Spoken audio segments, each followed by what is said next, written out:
Hello, everybody. Thank you very much for attending this virtual advocacy series presentation as part of our ongoing advocacy series. I'm very delighted to welcome everybody. My name is Todd Cox. I am president-elect of WPS. And today we have a phenomenal group of individuals speaking with us. And I am eager to hear from each of them. This is a series that is going to focus on one of the largest and one of the most successful government-funded behavioral health programs in United States history, the Certified Community Behavioral Health Clinics. And we have the most influential people in the creation of these programs with us today. Dr. Amir Afkhami, as well as Alex Graf. And then we also have Dr. Ramia Gupta, who is an expert in community programs in the sense that she runs one of the largest counties community health programs, mental health programs in Loudoun County.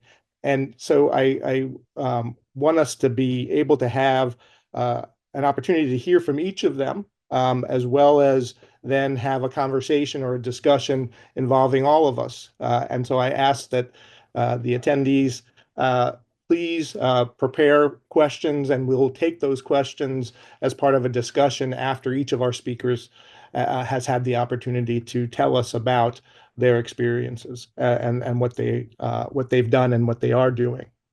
We're going to start with Dr. Amir Afkhami, who is a professor of psychiatry and behavioral sciences, as well as a professor of global health at George Washington University, where he is also vice chair of clinical affairs and director of medical student education.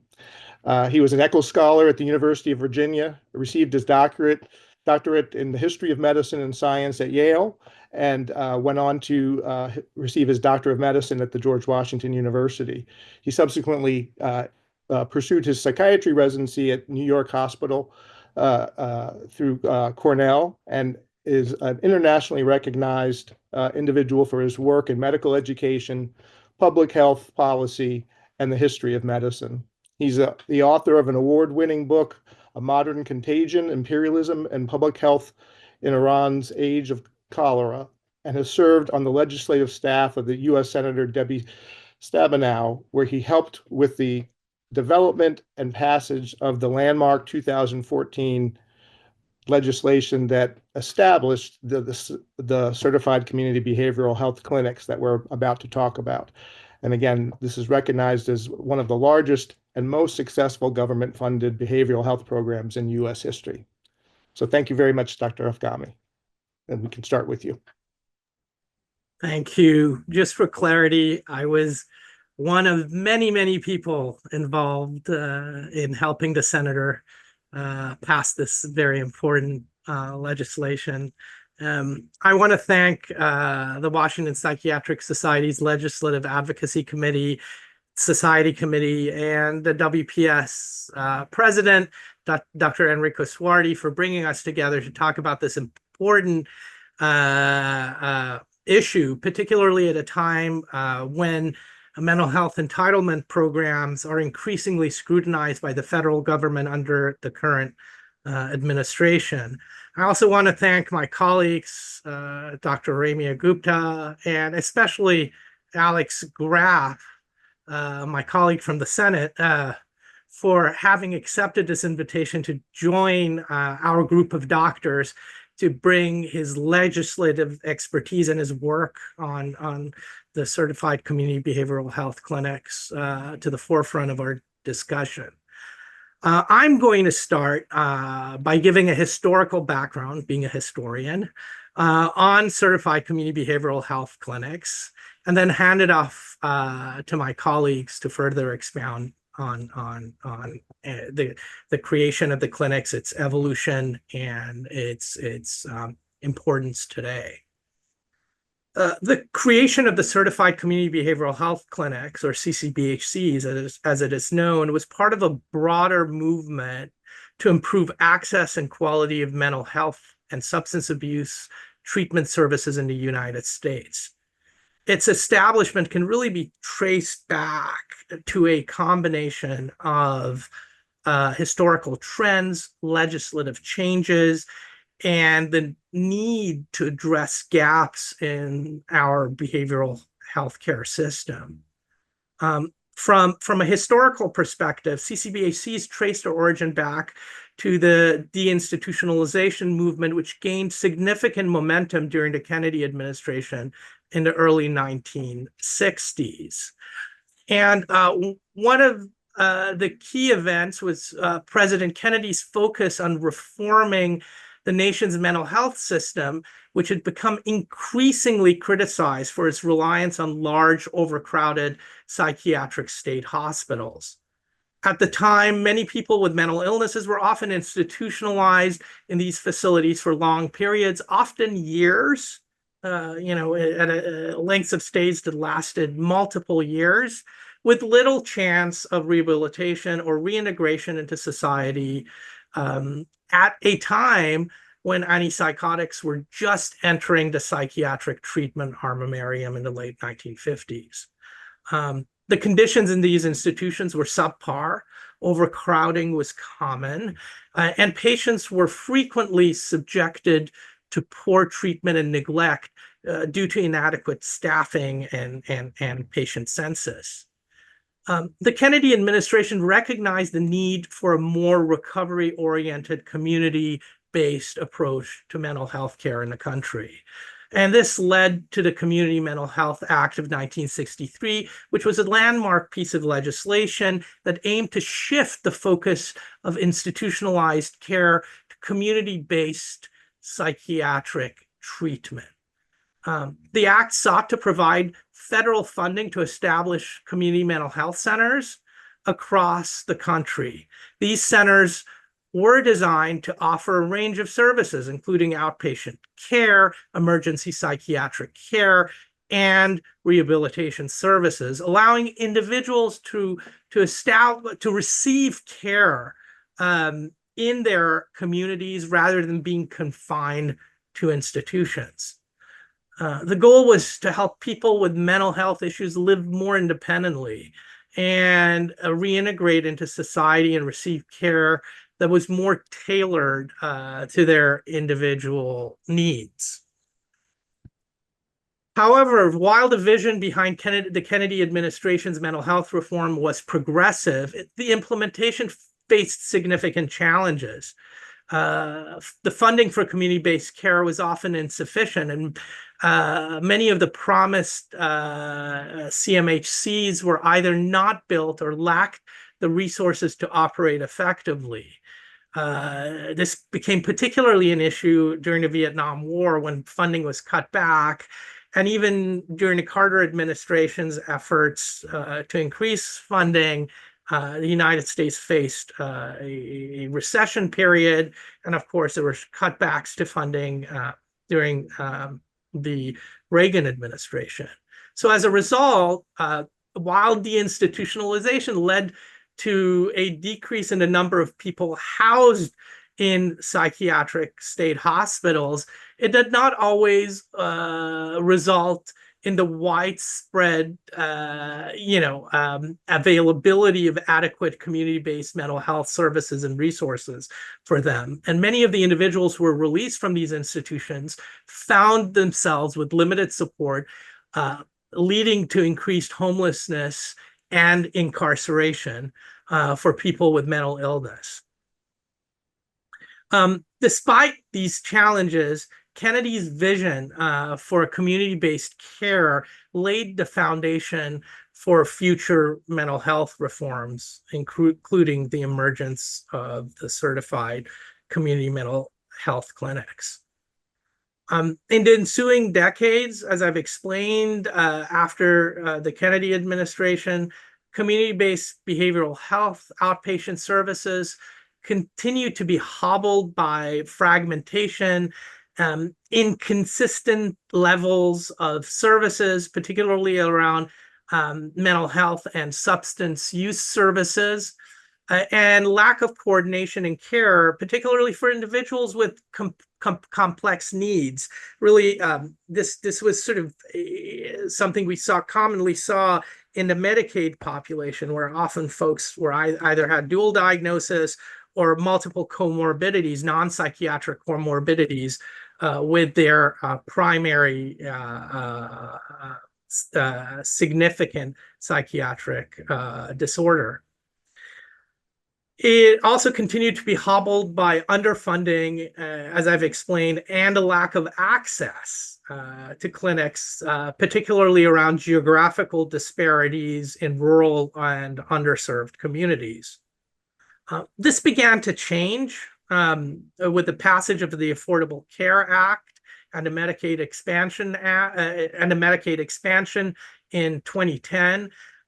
Which expanded access to mental health and substance use services through the Medicaid expansion and the establishment of the essential health benefits in the marketplace, which included behavioral health services.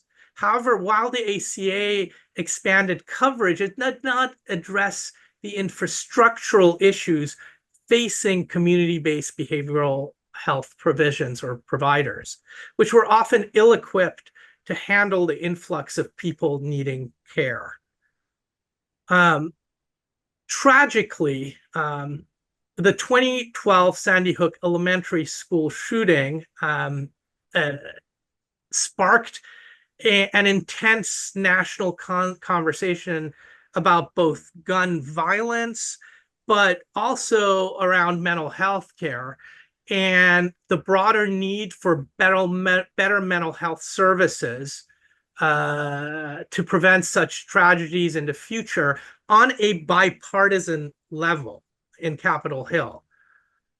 This was a spark to the 2014 Excellence in Mental Health Act, which was introduced by Senator Debbie Stabenow of Michigan, co-sponsored, she was a Democrat, co-sponsored by her Republican counterpart, Roy Blunt of Missouri, as a way to address this systemic shortfalls in community-based behavioral health care. The legislation, which was passed by Congress on March 31st, 2014, as part of the Protecting Access to Medicare Act, laid the contours for certified community behavioral health centers or clinics in a demonstration program. So it began with an 8-state demonstration program to test this new model of integrated care. The bill established a federal definition and service provision criteria for CCBHCs, and which included 24-hour crisis care, utilization of evidence-based practices, care coordination, integration with physical health care, and substance abuse services such as medication-assisted treatment and detox services, and cultural and linguistic competencies as some of its core provisions. It also ensured enhanced Medicaid reimbursement for all the states receiving the demonstration grants, which was quite the heavy lift at the time.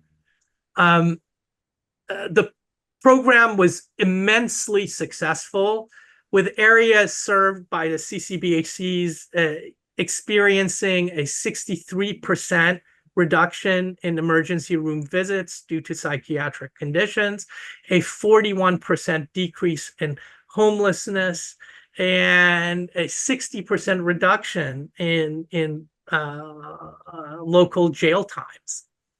Some of the biggest proponents and advocates for the CCBHCs actually became sheriffs.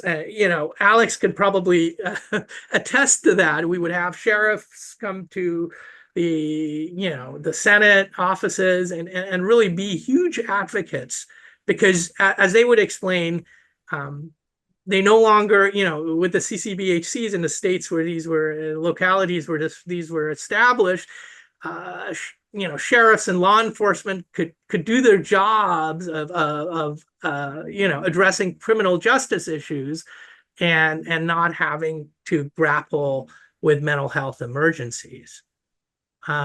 So what began as an 8-state, approximately $1.1 billion demonstration program in 2014 was expanded in 2022 through the Bipartisan Safer Communities Act to all 50 states. So now all 50 states are eligible to apply for the demonstration grant. So I'll stop here. And before I hand it off to my colleague, Alex Graf, I will add that I think we have a hot mic. Like as a normal human and not like disproportionate, but like he does feel some sort of. Okay, there we go. I'll add that a 2022 New York Times editorial board editorial highlighted that the CCBHC demonstration program as a solution to America's mental health crises. So with that note, I'll hand it to Alex, who will get into the weeds on CCBHCs. Oh, thank you, Dr. If I could just introduce you, Alex, as well, that would be great. Mr. Alex Graf is a senior policy advisor at Alston & Bird. Before joining this firm, Alex served as Deputy Assistant Secretary for Legislation at the U.S. Department of Health and Human Services, developing and executing the department's legislative agenda and congressional liaison activities covering CMS, SAMHSA, and HRSA. He advised the Health and Human Services Secretary and senior administration officials and led engagement with Congress on a wide range of high-profile programs, including the drug pricing provisions of the Inflation Reduction Act, CMS payment policies, and behavioral health. He also prepared the Secretary and other administration officials for congressional hearings and engagement. He's spent more than a decade in the U.S. Senate, most recently as the Democratic staff member director of the Finance Subcommittee on Healthcare. He was Senator Stabenow's chief healthcare advisor, including on her behavioral health and care initiatives. And in this role, he worked on a number of Stabenow's bills signed into law, including the Excellence in Mental Health and Addiction Treatment Act. I'm proud to say that he is a fellow Hoya, being a graduate of Georgetown's Masters of Public Policy, as well as has a Bachelor's of Science in Molecular Biology from the University of Wisconsin-Madison. Thank you so much for joining us. Oh, thank you for having me on. So I'd like to kind of go through the politics and how that changed over time, kind of aligned with the policy. And, I was the junior baby healthcare staffer with Dr. Afkhami when it started. And then I was 10 years later at passage of the Bipartisan Safer Communities Act. I was like the old guy in the Senate. It's full of young staffers. So backing up a little bit, right? The thing that made this difficult, among other things, is the cost, right? And the cost comes from we are asking states to pay these centers a prospective payment system rate. That's what the federally qualified health centers get. It allows them to bundle the costs of a wide range of services and receive adequate reimbursement for the bundle of those services. This very distinct from many, kind of the Medicaid reimbursement model for community mental health, where it's sort of, here's a couple things, the state allows you to bill for, and you can bill for those discrete services. But if you want to really wrap around and provide the care that somebody needs, Medicaid is not going to cover to nearly the extent that it should.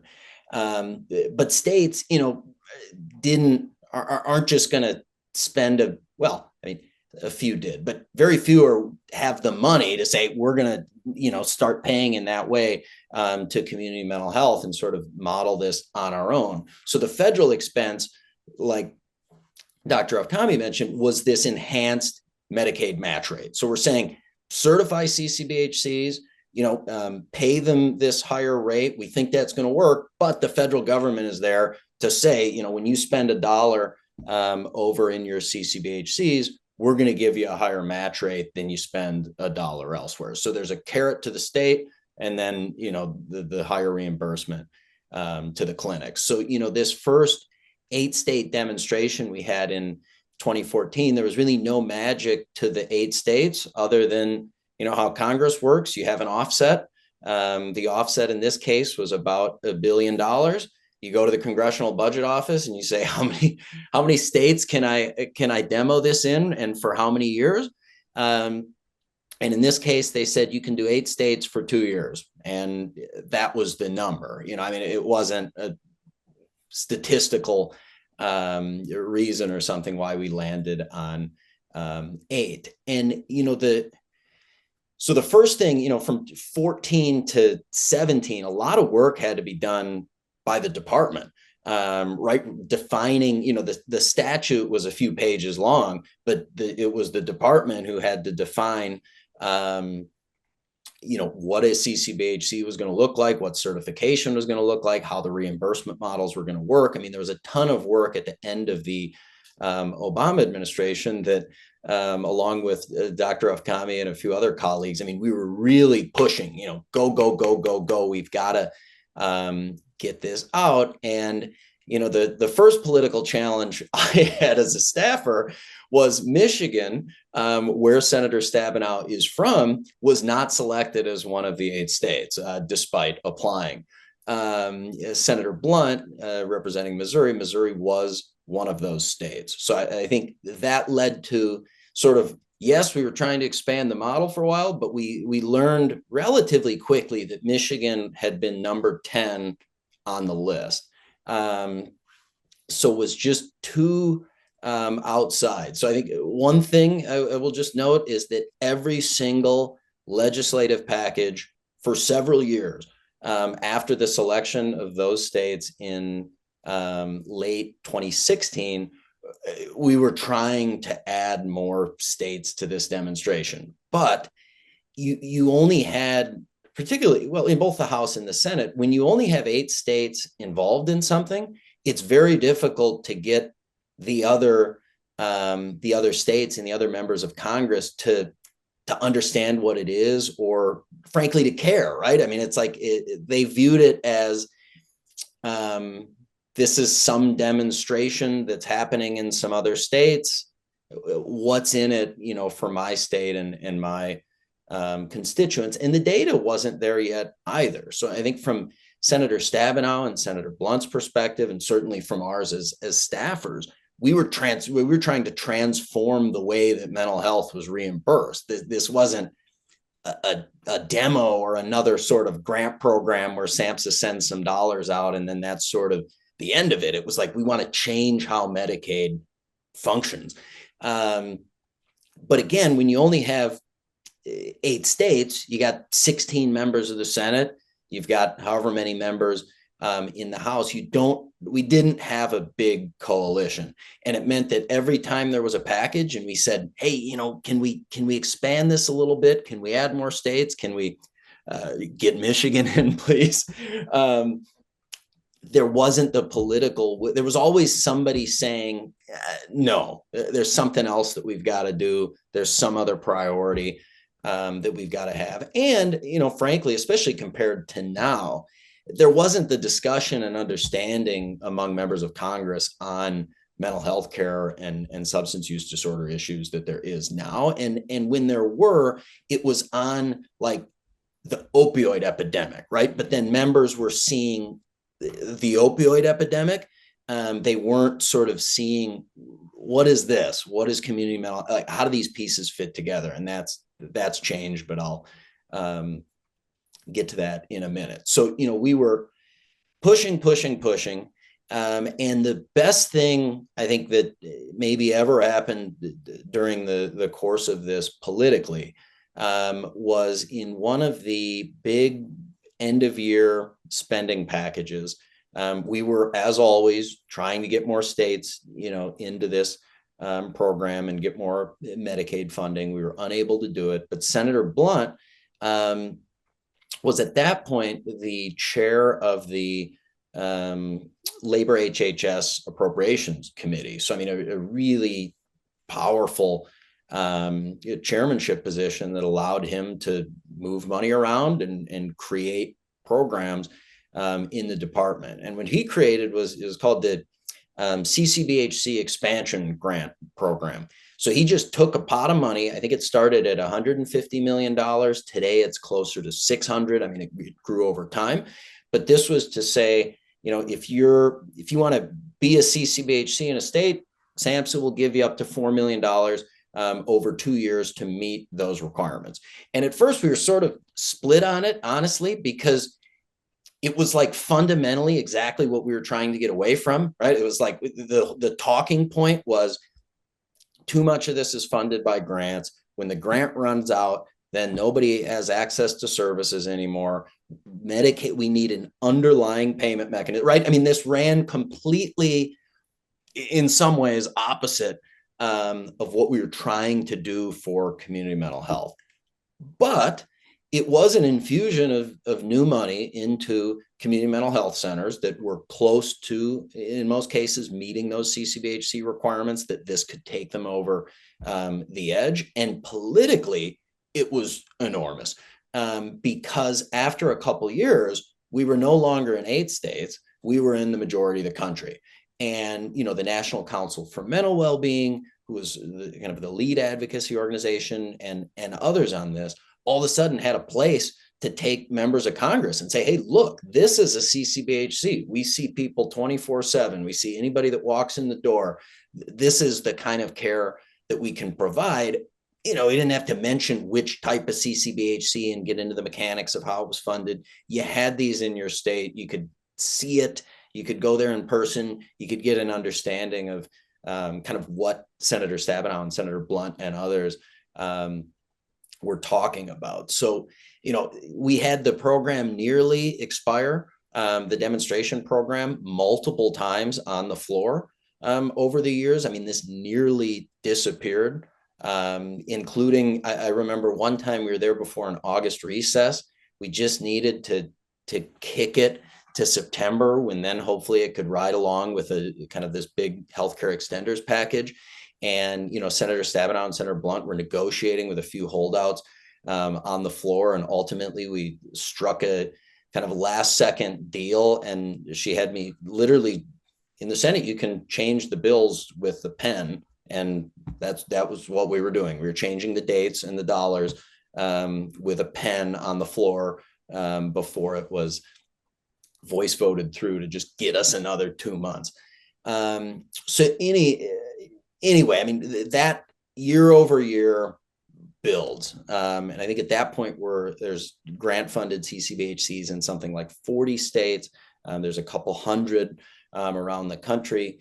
There's still the 8 participating states in the demonstration. In March of 2020, in one of the COVID packages, we kind of snuck in a provision that added 2 more states, which made sure that Michigan got in. And then, we had data, some of the figures that Dr. Afkhami mentioned, at the first few years, it was data that sort of survey data. Hey, did you add any services? And people say, yeah, we added services, but it didn't capture everything. And Medicaid data, there's a big lag to it. It takes a while to really be able to do an analysis and say, how many people were kept out of ERs and what did that mean?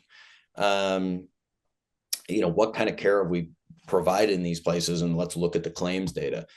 Took time. So now we had data and a big shift during the pandemic, on understanding among members of Congress on these issues. And they were hearing from constituents like they never had before. on mental health and substance use disorder.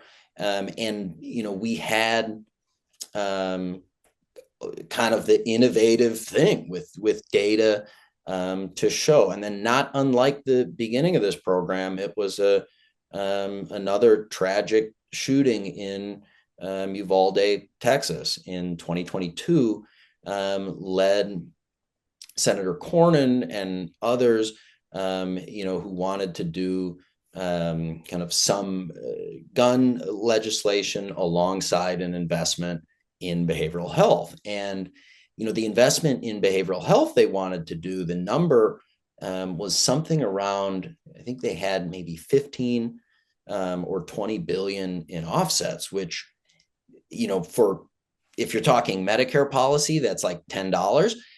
But in behavioral health, it was like, whoa, this is really a big package and a big willingness by folks on both sides to invest here. So the nationwide expansion, which would allow every state to have the opportunity to come in to the demonstration program. First, you get a grant to kind of figure out as a state, how are we going to do this? How are we going to define the payment mechanism? How is this going to work for us? And then, you begin participating in the program. The state gets the carrot of that enhanced match. The clinics get paid more.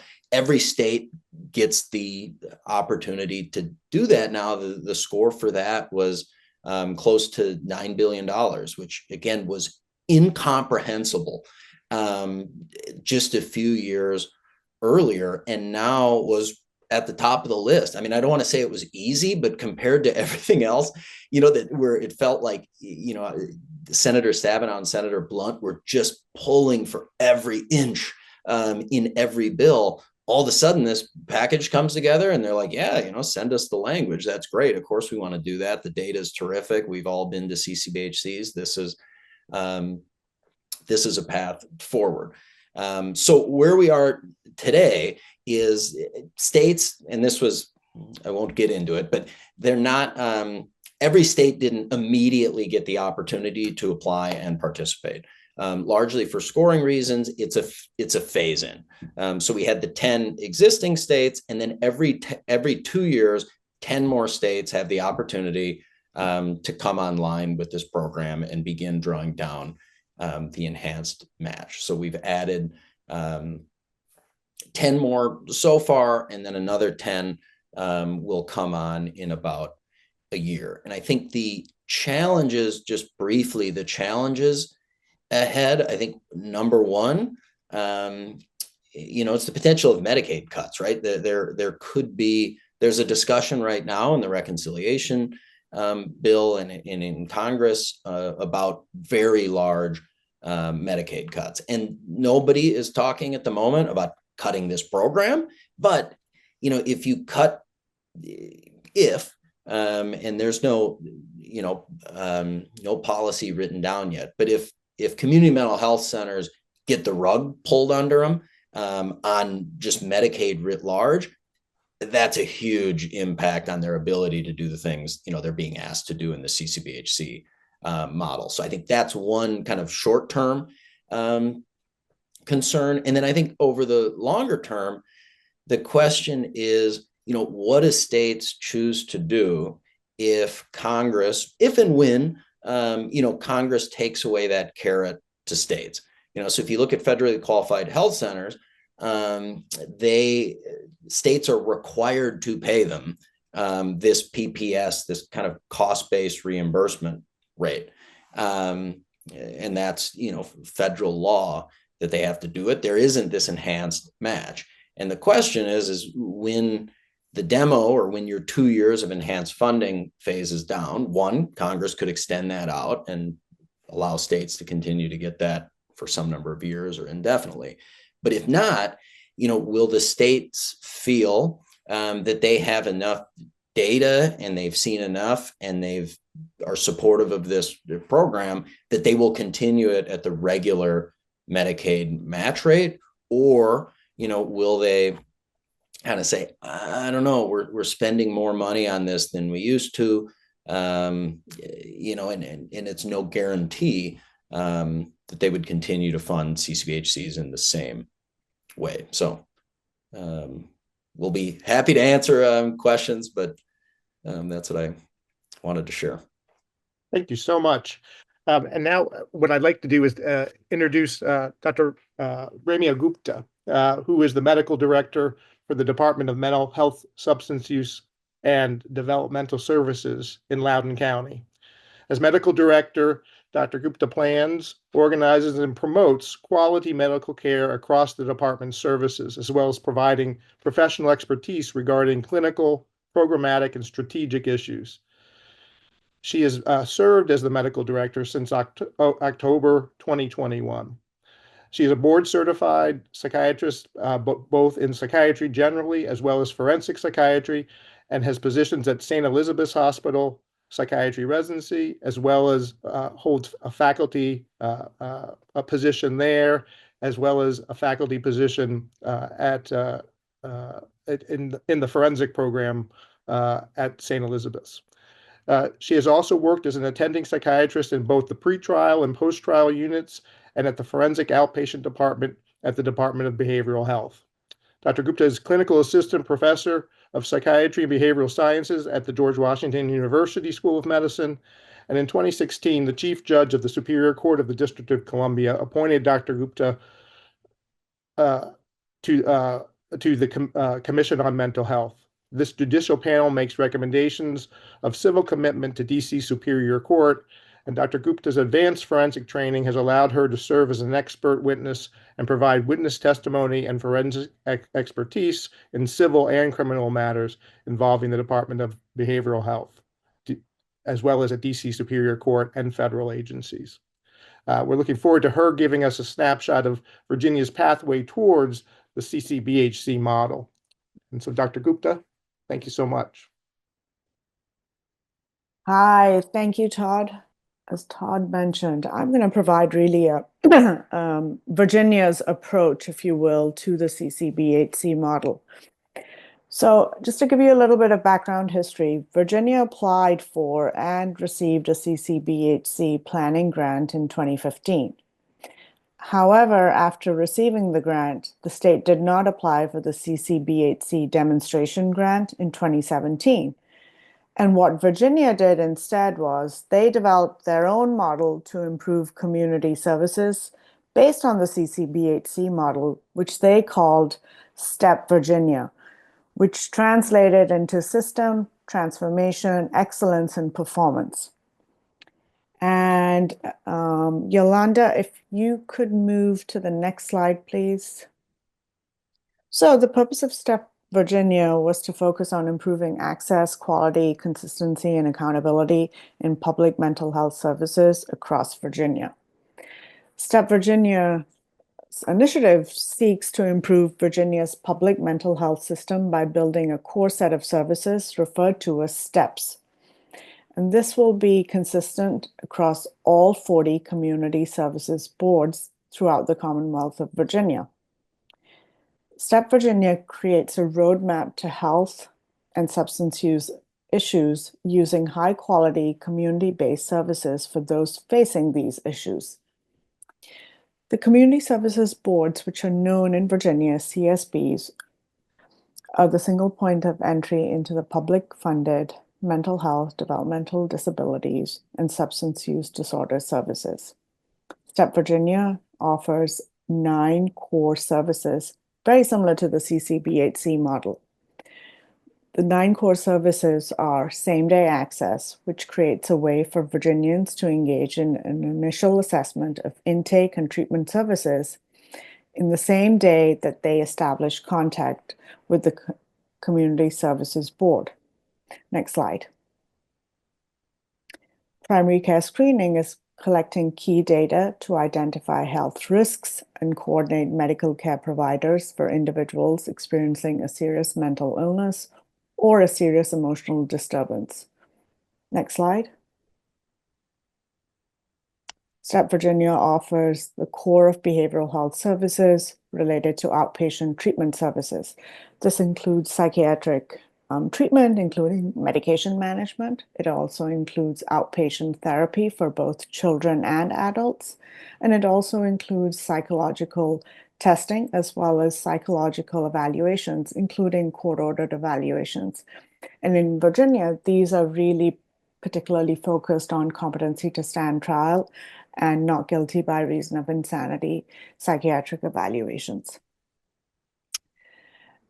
STEP Virginia offers the whole gamut of crisis services, and it builds out a really comprehensive crisis system, really targeted to focus on the individual experiencing the crisis. The core elements do include crisis call centers, 24/7 mobile crisis, including a co-responder team, and STEP Virginia offers in some localities the crisis receiving and stabilization units, which include a crisis stabilization receiving center, as well as a crisis stabilization unit in which individuals can be housed for up to 10 to 14 days. Next slide.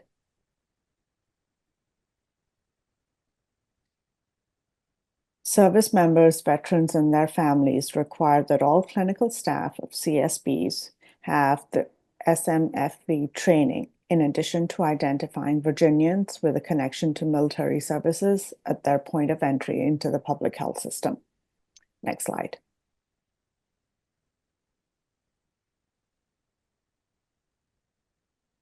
Peer and Family Services incorporates certified professionals with lived experiences into the full array of behavioral health services. Next slide. Case management is a comprehensive service that coordinates and links key resources and care planning for individuals with serious mental illness and serious emotional disorders. Next slide.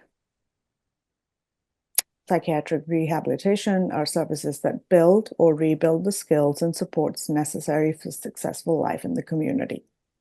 Next slide. And then care coordination is person-centered. It is a holistic care planning that connects resources and services across the continuum of care for all individuals served by the Community Services Board. We can skip these slides. So one of the challenges that Virginia faces is funding.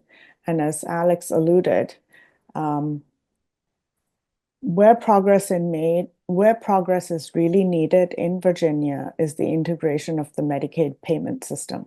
STEP Virginia does not integrate a Medicaid payment structure, such as the prospective payment system required under the CCBHC program. The Community Services Board, in fact, rely on state general funding to cover the cost of serving those who are uninsured to meet the needs of the community.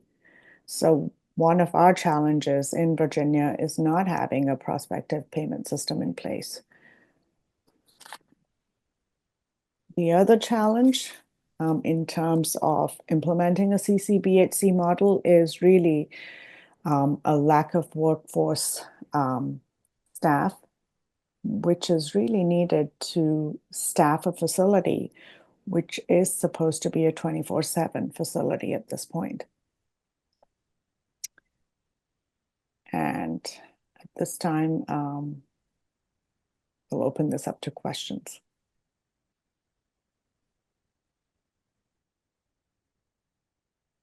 Great, thank you so much. And very much want to be asking any questions that anyone does have, either through the chat, or if I could just see any hands for any discussion or desired questions answered. One question I have, Ramia, and this baffles me a bit as you look at the map of the states in terms of the availability and the use of CCBHCs. What would make Virginia decide not to apply? So I think, Todd, Virginia has piloted 4 of the CSBs as a CCBHC program. And Um, so you're looking at Virginia. When we look at Virginia, for those of us that live in Northern Virginia, I think we forget that Virginia is a huge state and it goes kind of all the way down to Tennessee and North Carolina. I do think, having worked now in Virginia for a couple of years, I think part of it is that Virginia is so rural to really get the CCBHC model fully implemented. I think part of the challenge is having people work in these facilities. In rural Virginia, you will not find more than 2 psychiatrists to serve kind of a wide mileage of people. And so I do think part of that is what I alluded to, which is the workforce challenge, including kind of the payment program that Virginia is fully not able to implement. Now, Governor Youngkin has his own approach, what he calls as right help right now, and he's trying to align that with the CCBHC model using the STEP Virginia model. We're very focused in Virginia on crisis care. You know, Virginia is really heading towards, I think, really an outpatient model, really used to address crisis and getting away from inpatient hospitalization, getting away from relying on EDs, and really getting away from relying on law enforcement and the criminal justice system to treat mental illness. So I think it's going to come full circle. I don't think it's going to happen tomorrow. I don't think it's going to happen in 5 years. I do think it's going to take a while. But I think there is a slow movement of the needle. I do want to say in the right direction. I think Virginia, like most states, is burnt out by relying on law enforcement to address the needs of our patients, and that is really not the job of law enforcement. They are not trained, they don't know what to do, and it is really a misuse of their time to try and really address the needs of patients who would benefit from our services. Hi, can you hear me? I have a question. Please. Okay, I'm Beth Morrison, longtime member of Washington Psychiatric Society, and I appreciate this presentation very much. And I have a question that's, I guess, tangential, because it relates to, you know, community mental health services and the homeless population. So, you know, I lived in Washington, D.C. After college from 1972 to 1974. There were no homeless population. I went to medical school residency, came back 1982, and there were significant homeless populations. My understanding of what I've been told is that when the Communities Mental Health Act of 1963 was founded, that it was passed, initially there were significant federal sums of money to initiate and support it that were designed to eventually cut back, and that the states were supposed to step up. And it's my understanding that that is what has did not happen in, I think, most states. So my question is, the homeless population is so entrenched, for these decades. Do you have any thoughts on what it would take to significantly reduce or eliminate this problem? And I realize I think this is a very tangential question, but I'm curious if any of you have any thoughts about this. I guess nobody does. No, I'm happy to take the Oh, there first. we go. I was stuck on mute. Yeah, I was Go stuck ahead, on mute Dr. as well. Afkhami. Yeah, I think that the issue of homelessness is multifactorial, right? Mental illness and disabilities associated with mental illness, and the social slide is just one factor amongst many issues. So I think homelessness has to be tackled, on multiple fronts. And on the policy end, actually, when I was working for Senator Stabenow, one of the um, um, things we were thinking about was how we could work with HUD, for example, to ensure that community clinics, certified community clinics are in areas that are accessible to folks that are engaged in pathways to housing funded by HUD. A lot of times what happens is the federally supported housing programs don't have behavioral health clinics near them, right? Oh, Something as okay. simple as that. So it sort of perpetuates a cycle of homelessness because those individuals who are not being supported, who are not getting the medications they need, and therefore can't cognitively take care of their milieu and often lose their housing and go back into the cycle of homelessness. So this is just one snapshot, and I'm sort of, I admittingly am oversimplifying a vastly complex issue, but it is a multifactorial issue. Alex, I don't know, or Ramia, I don't know if you guys have any thoughts on this. Yeah, I did.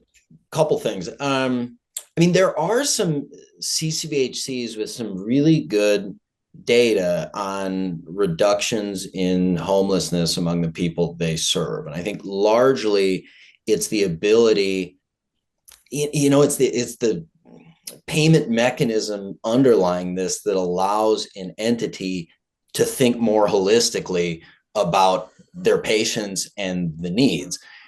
So I think one of the things that some CCBHCs have been able to do that other community mental health entities don't have the dollars for are things like caseworkers and folks who go out into the community and folks who, can help you find housing and can spend a lot of time doing that work, and community health workers and folks that otherwise can't bill Medicaid for the service and get reimbursed at a CMH. Here you say, all right, the cost of us seeing a patient for the week or for the month, depending on how the state puts it together, involves this full suite of things, and this is how we need to be reimbursed. I think it doesn't solve, all of the problems, but it allows these centers to finally think, more broadly than here's what our psychiatrist can bill for, here's what our social worker can bill for, and this is sort of what we can do. I don't have a solution. I don't think anyone does. One of the things that we do in Loudoun, Dr. Morrison, is we do have 8 group homes as well as 8 supervised living facilities for our patients. We have about 120 patients living in those facilities. So, I mean, clearly that's not an answer to homelessness, if you will. But as Alex said, we have strong partnerships with our local county partners. We partner with the Department of Family Services in Loudoun, and they run a lot of homeless shelters in Loudoun. We do facilitate treatment between the individuals in those homeless shelters in terms of sending out case management and case workers, social workers to those facilities. Good. To try to connect them with our clinics, but also to provide them with employment, housing, day support, case management.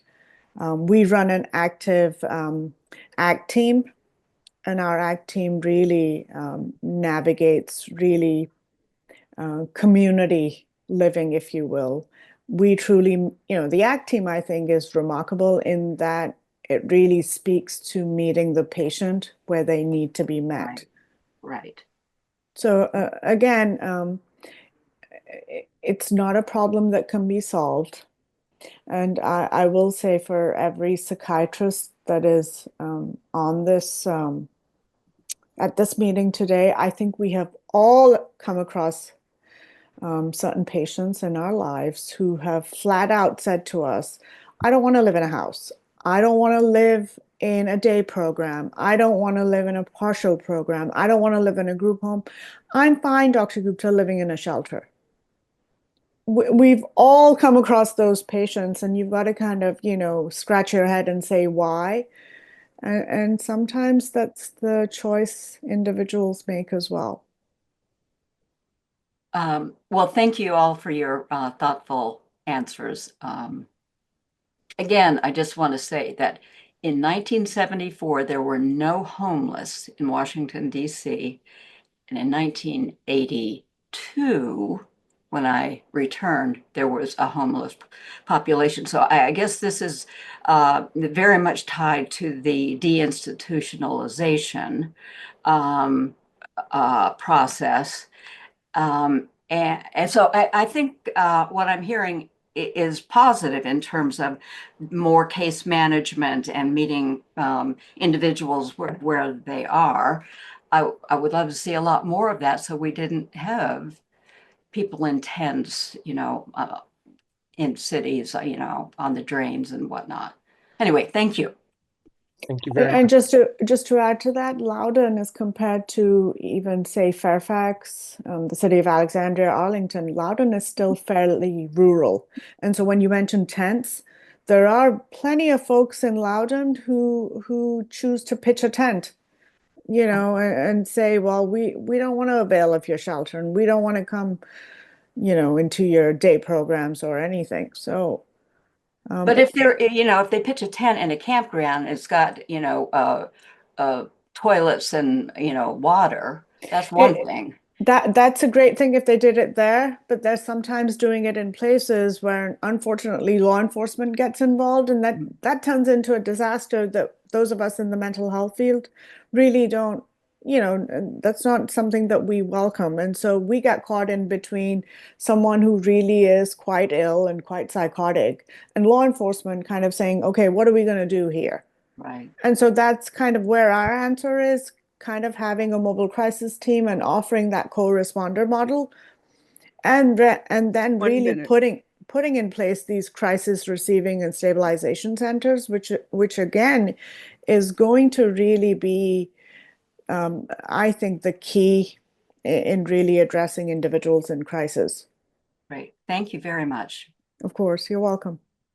There's one last question that I want to make sure that we address, and was alluded to by the speakers, is with the changes that are potentially going to take place in the context of the new administration and changes to Medicaid.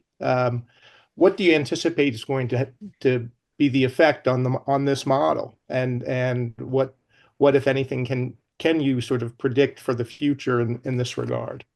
Yeah. I mean, I think one of